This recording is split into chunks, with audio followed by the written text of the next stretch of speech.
tu đây là Ethiopia đi ngồi cho hiti hin cái xây lệ phan lệ cái tỷ này mi hàng sân ho mù tiếng ông lồng phá đâu bên mi mày đôi ho ở hông cái bát tọ ta bên đây hi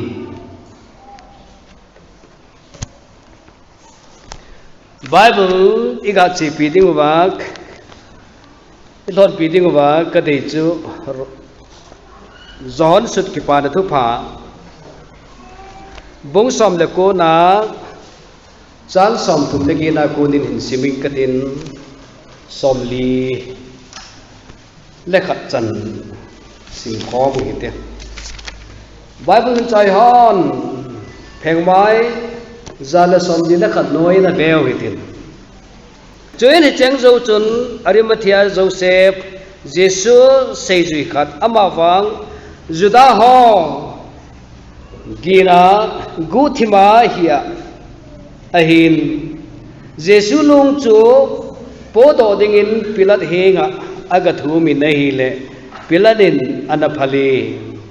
hije chun ama ahungin alung chu apomang tai chuin Nicodemus atila zana Jesu henga hungchun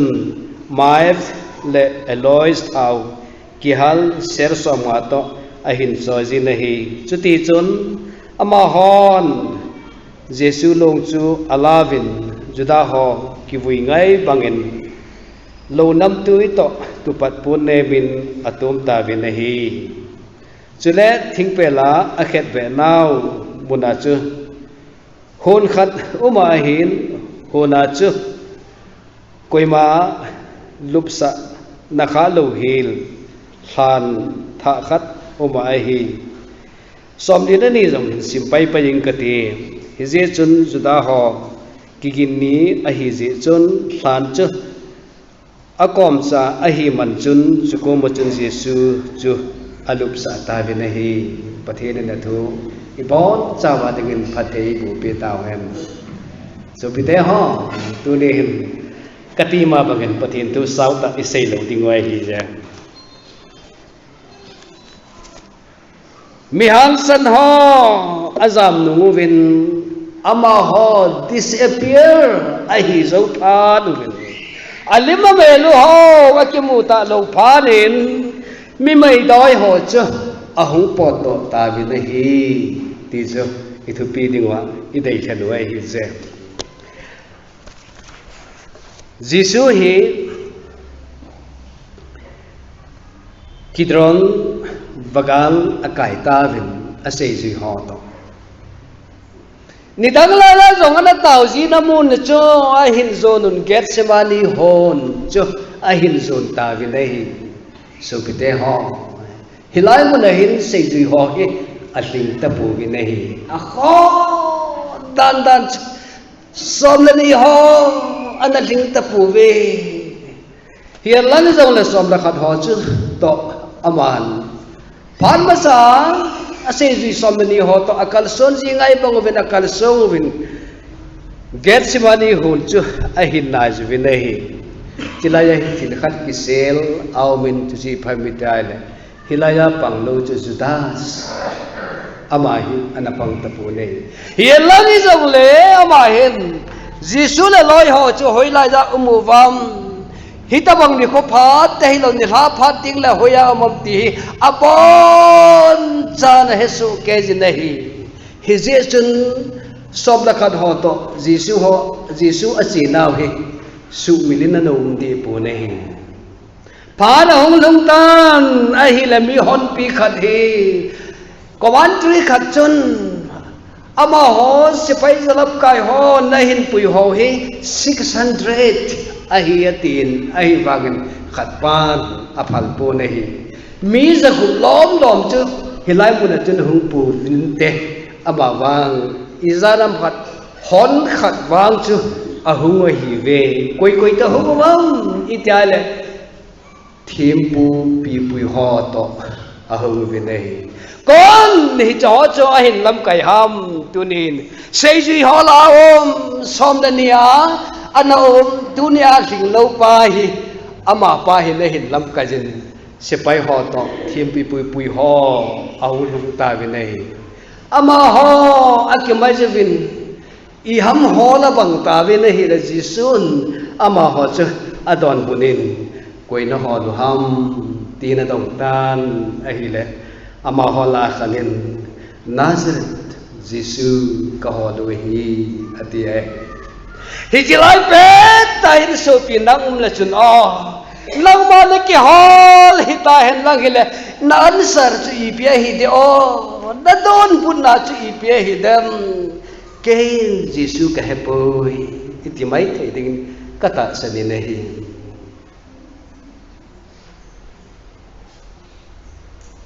hi đâu là Giêsu nằm họ cho đòn bún in nó họ là cho cái hi ati ai bắt thiên lâu bị hận lạc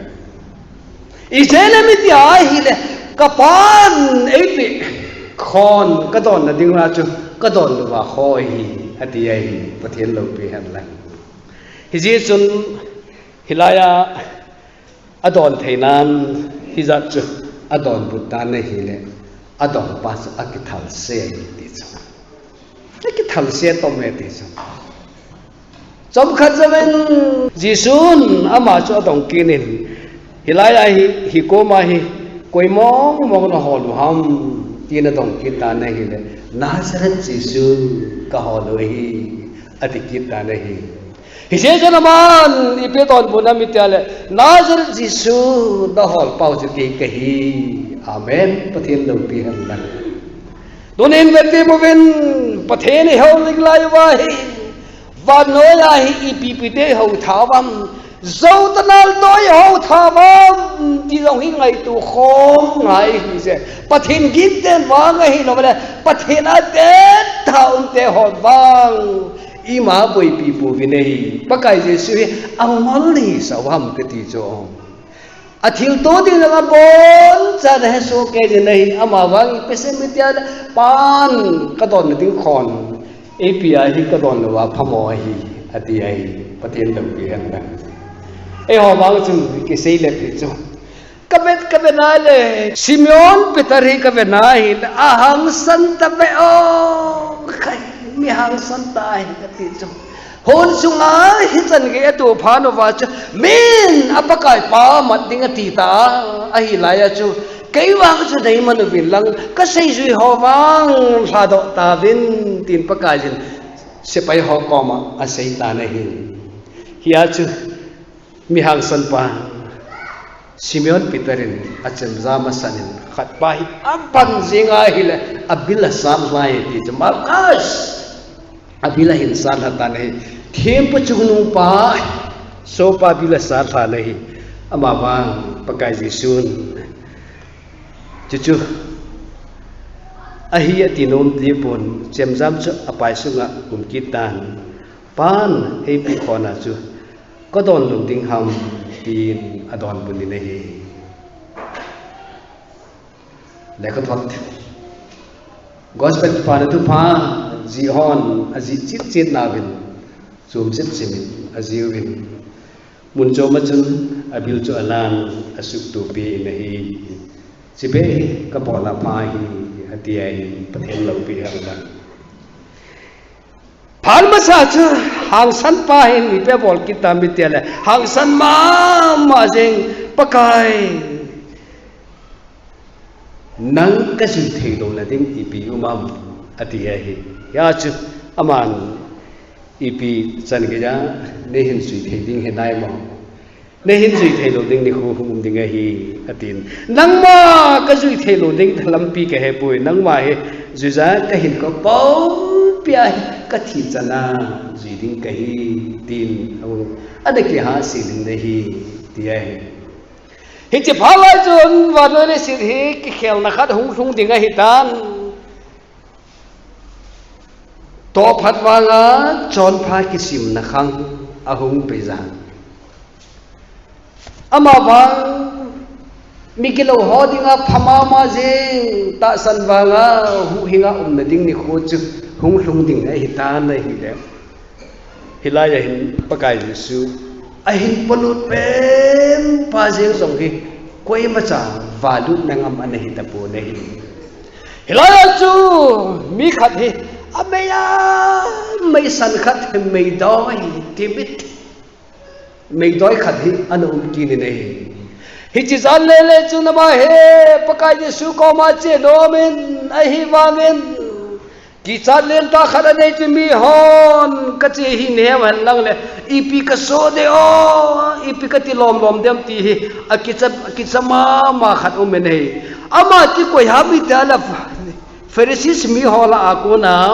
Nicodemus atiu juda vai pu khat a hin chule ama he pakai Jesu hinga achin rabi pathin na ko na hung hoil khat nahi ti ke hon ke heve aji chu pathin to kivap luvan melchi na kitang na bol cheng hi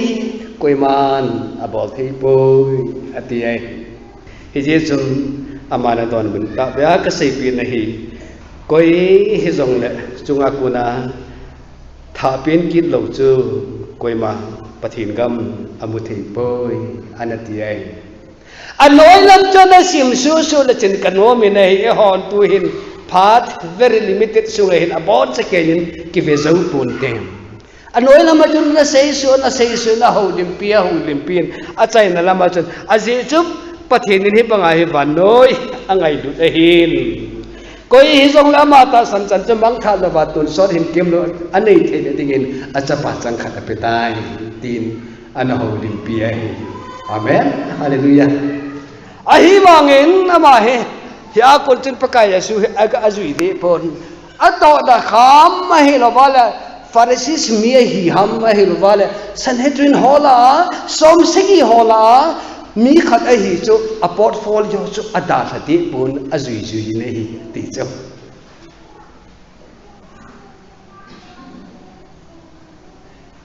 ahi wangin alung thim pom pi a hi pakai ta sanna nei thei zen pathe ne thang ba ki ni nei mi hang san khat sei ta men me doi khat sei ta ve abadin mi hang sang khat ma hi ki sei ki le kalung a hlai kalung a hi choin lapi dunga chi dinga podo pe te mi khat hung hlai zelen ang adil sun ho hil pha itileng tur sot hin kem lo ka chan thei ding ham ti na hung tong ta nei hi je chun pakai Jesu na ma cha adon bunin ipitinga apha nei ti ham pathit khat se tai lo koi ma cha pham poi ama hi koi hi te khang dong mi haw sapa sum la pai lo tam pi nei ma ken ruler hi ti cho me thimin hi che yong men atia hi le khapu sun hon aji sau ve nei ka ve nai le dunia hum po do pa hi athu pi ka sai o ka te hi chi phalaya Sanhedrin hola mi khat Nicodemus ati pau cho ham san ding pen khare hi na man bon zan thim no ya Jesu ki mu pi ding a chia commentary khat na se na it is a darkest night ati hi cho zan thim pen zan hi ding a hi ati cho ya dong cho torch light avadin ke choi lo na lai cho ipizen la kei ba he Jesu ko ma ka chi he ti mi nei mun te ti cho akile lo yong chu ka he hi ka gai to ai le mi hem ta hi o akitho pi thei ne ka ti cho ki sa ta hin aki bang ji ne Jesu ko ma che chu mi ho na he na juda ho na he na hi le I ham khada se pi di cha ti zawal le sia chu thi e chi thei lo light ke ba thei lo poton be awa thei lo a khanga chu lao tin ho dong chu ai lo electric bulb ho chu lo hi ta han la jong le kerosene ki suna ai on ai man lai ke choi ju go banga chiao chi thei chu la ama wang hi chi thau mai chu hi chi poton ti ding ham chu mai sel chu ke choi po wa le mi ho Nicodemus hi Jesu ko ma chi hiya chu ipidinga chi hab ti hi a khonum thuwa hin suiding go chu ki sa chi a chu mai sel cha ki det lo wa chi chu ama pa hi Sanhedrin ho committee member hi za som sigi lakhat noi ya vai hom hol apang som sigi lakhat hol a katina xóm sẽ đi là khát hoa là vai hoa ma bằng pa hin dòng bòn mấy vợ ngâm là vợ giá nó thinh bên nhà chị ai là tu nhà gol hang mi hau pa ta hi o ahang san ta ve ka ti ai ahang san ma hi lam dunga kal sunga ki pat dolai ta chun ka ngai tuai hi le ama hi lam thom la hin tin sun chang noi hin la jin tin jisu ang sunga adil sun hau hil pa tôn sót hình kiếm lâu cái chân thì là đi ngay thì cái bộ thì ham agat thì ai hàng sắt tạ tạ ông mày hàng sắn lâu giống kịp là lai ôlê cái chim hàng sắn giống xưa ni xây ta bên mấy đói khát rồi xây kia nữa bên này mấy đói khát hi thì xây kia lệnh ama vàng hi mấy đói vệ sẽ mấy đói vệ sẽ ra thu dòng cái sùn thà lồng họ mà mấy đói khát là gì này thế cả thôn thì có thể mà số mấy đói vàng Giêsu có mà gặp phá dấu chứ là sang phong thảo mấy vợ to y to tor slide to ai lo vai này potón to laltin to thu lo vàng chieng mà hiểu chưa mà vàng dunia he Sanhedrin hola vai hom hola pang mi khát he mấy đói dan chỉ Bible sung vai đâu hi thu cái sun lâu không mấy đói ama pahi ipi hamitai pathen ta san mama jing hin na pumpi jog hi pathen a hejing jing mi khad hi je ti chu Joseph Arimathea mi khad hi na ma hi lekhabu chu ka na hi na vai hom in na pang na hi ti chu anina Sanhedrin hola khad hi ti kin nei hi chu na vet no ma hi le Matthew bung som ni le bung se ge chang som ngal se gi chu an ve le chun na mu ding hi ama hi tu ni hin ni dang asun hung pot do hi zong le thil zo se hung boi thim tan a hi pha nai na chang sala hung pot do hi ti chu i mu vi nei pakai ji su chu cross a hin ki khen den tan velin i pakai pau chu cross phung a hin a ki khai den tan ni dang la ya chu mi hem khat chu Deuteronomy ne ve na hi le mi hem khat chu a chot se pen a ki khai na hinan te hi zong le khoba ke ra ama chu ki khai den thei lo ting hi ati ai darinar su ho chu kun tu nya hi aphel ding ham ti hi ka venai ka ngai tu ting le hi chi phala ya chu an ki mu zo lo hi ting in ka ta sa le hi som la ni ho la chun khat ta poi ti taw te som la khat ho chu la khat ve ho ya bi ta bam ti tu nya hi ho le ki mu ta lo hi chem zam nu ni na ju hi lo pitarin nong khat a ya adang khat nong khat a ya hi le ni hang san ne kiloma i pi te le tu nya hi chem zam choi te ni ta lo ham tin ka ngai tu ai ipakai Jisu hi ka ven ka ngai tua ka lungkel ta ka ganai aha sana dinge o ka ti ai mi chon se chung nung ho la chung nung pe na ding ha umai ta dem zan kho wa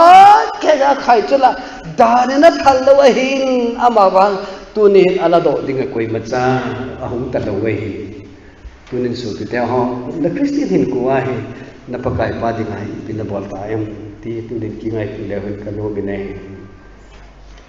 khowa zan khowa ke ya khai ding ai ko bam ka ti ai mi hem cha pa cho khai ding ai ko yu hitam tu ni hin don lo dai lo wai ko yu wa hita cho a kho a so ding ai ko yu bam ti ai ami la koi ma hung ta lo tu ni hin ngai tu te mun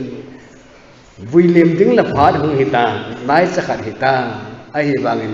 Bible a hin a kin pa phalo ho a hi lo ba la an ki he phalo ho hi a wa nga phathei ta le o ka ti ai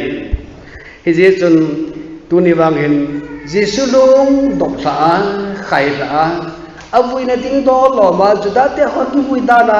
ga vui na ding do la a vui ding a ho chu mi him ai ki mu ta bo le hi tu lai khang hi le phadom ti hi na kot lang ho ben a ho di ba kilo ti ham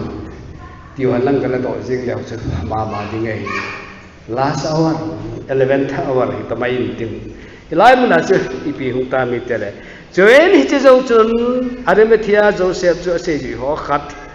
atit ki ta nei ai bangin hichima sanga se ju e hi ti hi kilang bun do kilang mong do e ama wang ju da te ho gin na gu thima uma ahin Jesu lung chu po do dingin pilat hinga ahung thu mi na hi le pilat na phal bi tai ati chu pathen lo bi an dang hisia chu aman jong ala hai jo Bible hin thil zo sia kim sam pun koi to la la hi de hom ong pi ho jong ai tu khom ngai la lai I pi lo a koi kai khoma la hi dem ti bang chu I ngai to ai le active part sta wang la hi pa kai pa ding ata san pa ding in ven tu ni dang lai la chen sam hin choi la Malkas bilsa ta pa ho hoi lang ge gam hit di ve o sei ji ho la hoi lang ge gam ti ve o ka ngai tu nei Mark hoi lang ge ta de o John hoi lang su te di ve o dunia pa kai lu hin la la hi Bible songa sei ju ja ki thangam ai lu le sei ju ja ni chu ngam ti ve la ju no a chung poi ti mu sai ama se koi ham ti ai hi le ven Sanhedrin hola vai hom hola mi khat a hi zen ama su amin Joseph hin Jisu nung zui khat hi pathen lo pi hen lang ei hon lang sal tin tunga pakai Jisu nung i zui hin mi hon wang alung gu thim cha wa hi pakai a ji ju hi pathen lo pi hen lang mi hon ta san la thu do la hi lang sal ta hi khom le da khena pakai pathen a hi lo bai le lam kai lin hi hin lam kai lin hi hi vin a hi bang pathen in a dei ho wang chu gu thim chan jong pathen an ho wang chu ting le ama an sa sa ho cha hi lo pia ko hi pathen lo pi han la so pi te ho tunin hilama tu ho si jong hi ka ve na hi pakai jin ei dei lo khan ham hin ti na te hilama tu ho sa nga jong hi na lunga thi na hi de o nanga dinga Jisu chu bailam cha namu na ding obi dai walole si ding ko chom cha khat uma hi ti sunga hi pakai ki mu to pi le ding phan na hom cha khat ki ma lo cha khat na hi ki mu to loi ke hi le a ke khai pa chu hi het so ke yu chu la aphat zo si a Good Friday is zo si a sei pau chu hi het so ke yu chu la IPC mitia hi le nang ma pathin cha pa nei ya pathin nei hi le nang so ki hu hi ngin dang ke ni jong nei hu hi son tangam tia a hin to san ta a hi wa ma pa kai su ni IPC mitia hi le pa ama ho hi ngai da min IPC ne miti le ama hon IPC abo lo he pu ve ati cha hi lai ta si a tu zelama ki khai pan aloi pa velama ki khai pa hin pho hita chu eni hi talen manding dol mong hin thilbol man ikisanai ama wang thilsip sukhalo thilsebol lo su set nei lo hi bu ne hi suin ahin hotan Jisu nagam na thunti nei he sing ahin ti ai pathen lo bi han lang ye chun gu thim cha pakai ho hyong he asina aumpoi lang phong ta patine ho wa apha lai ta ikile mangsangin katiai apha lai ta hami hang san hon patheni ki thopi theiding lai tai za mongwa muai ta lo wa ai lo wale dona pakai yesu thon thaya ta lo sangoven tunin gu thim cha pakai tha cha hi ding pa chu kanom soi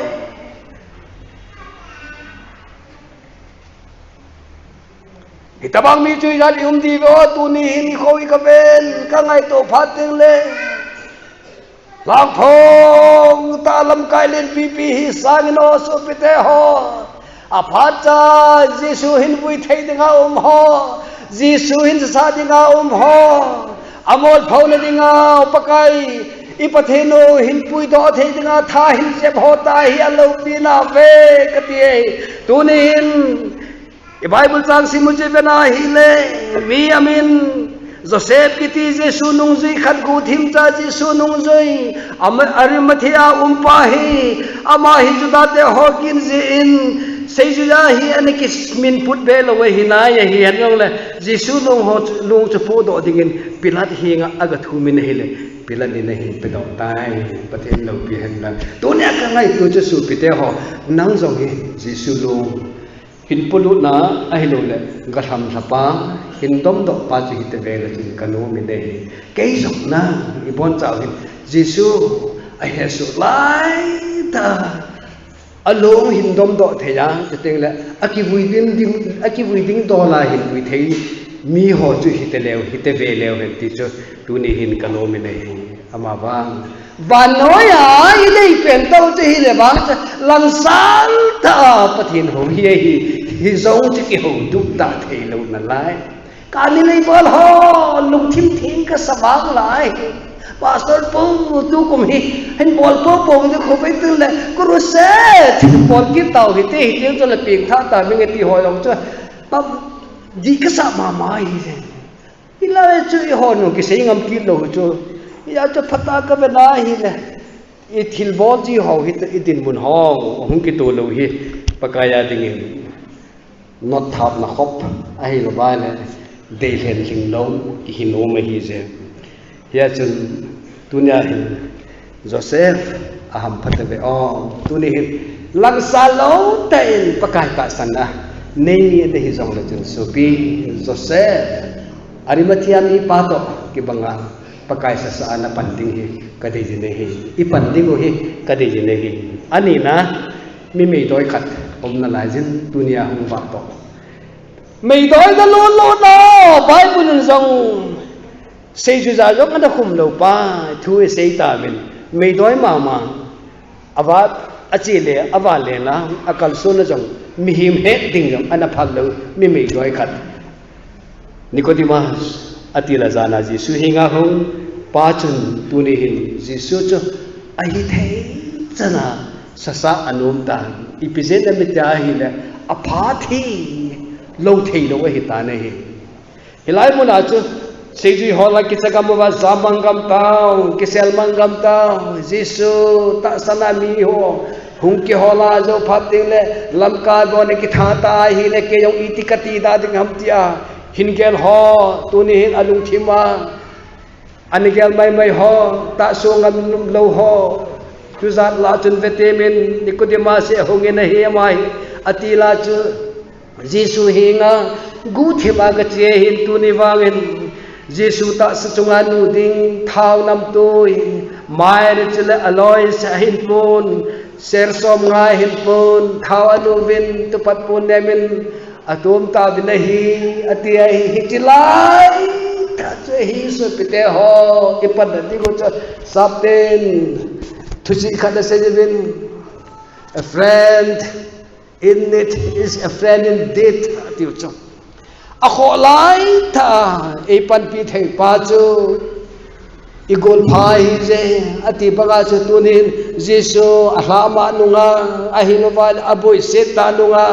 asasading om ta lo nunga sasadinga hung ki go ho nidang laya ada pau ngam lo ho apau ngam ho akisel lo wa hu po do ho ta hi o kavena hi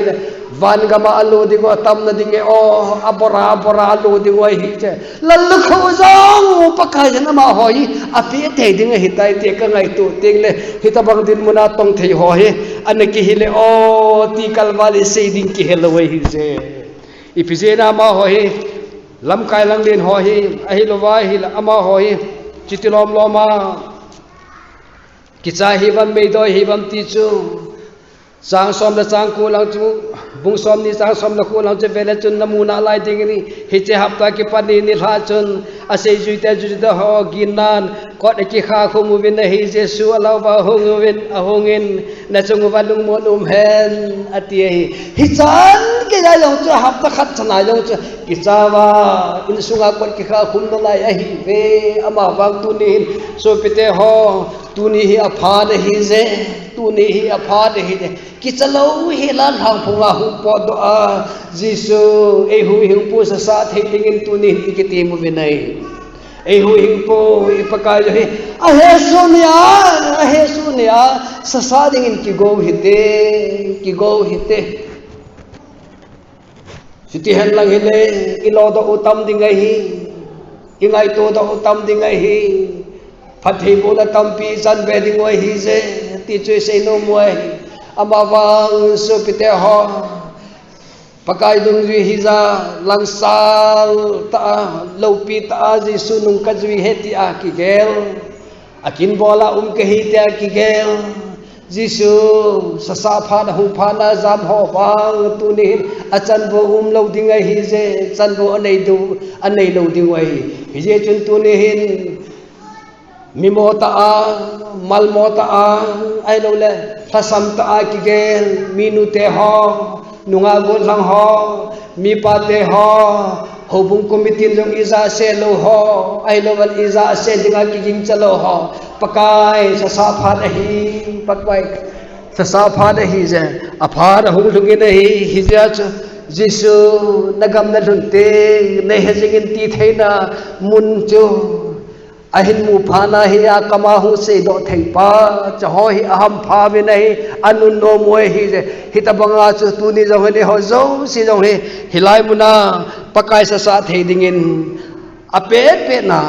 adar kan lai ta ahin vai le akho lai ta pakai sa sa thei dingin ilung thim pu pi hi pakai za pe hi ti pathen na thu se do ho ibon na chake jo ba dingin phathe bu pe taw hen